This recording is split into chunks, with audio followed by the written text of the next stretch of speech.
દર્શક મિત્રો, હું છું પદ્મા અનિશા. તમે જોઈ રહ્યા છો લોકસામના ન્યૂઝ. તો જોઈએ આજના સમાચાર ભાવનગરથી અમારા રિપોર્ટર ગૌતમ બારૈયા સાથે. ભાવનગરમાં સોનમ વાંગચુકના પોસ્ટર સાથે સમર્થનમાં આવ્યા યુવા એડવોકેટ અને કોંગ્રેસના નગરસેવક. નીટની પરીક્ષાનો પેપર ફૂટવા મામલે કેન્દ્રીય શિક્ષણ મંત્રીના રાજીનામાની માંગ સાથે સોનમ વાંગચુક કરી રહ્યા છે અનશન.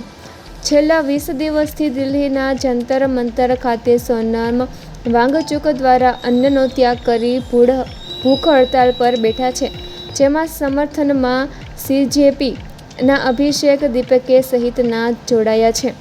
જેના સમર્થનમાં સીજેપીના અભિજીત દીપકે સહિતના જોડાયા છે.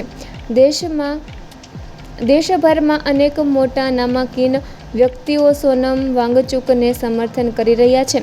ત્યારે ભાવનગરના યુવા એડવોકેટ અને કોંગ્રેસના નગરસેવક કિશન મેર સહિતના દ્વારા શહેરના ઘોઘા ગેટ ચોક મુખ્ય બજારમાં પોસ્ટર સાથે સોનમ વાંગચુકને સમર્થન કરી વિરોધ દર્શાવ્યો. કિશન મેર એડવોકેટ અને કુંભારવાડા હોડાનો નગરસેવક.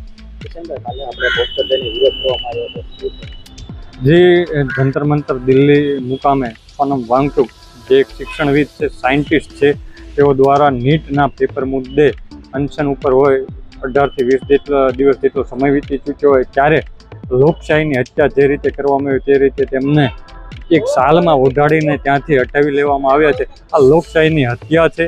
સાથે સાથે અમે તેનો વિરોધ કરીએ છીએ. દરેક દેશના દરેક યુવાનો તે સોનમ વાંગચુકનું સમર્થન કરે છે. ત્યાં બેઠેલા તમામ ભૂખ હડતાલ કરી રહ્યા યોદ્ધાઓનું સન્માન કરે છે અને અમે તેમની સાથે છે. જ્યાં પણ જરૂર પડે આવનારા દિવસોમાં અમે સોનમ વાંગચુકનું સમર્થન કરીશું. આગામી દિવસોમાં તમે કોઈ કાર્યક્રમ આપશો?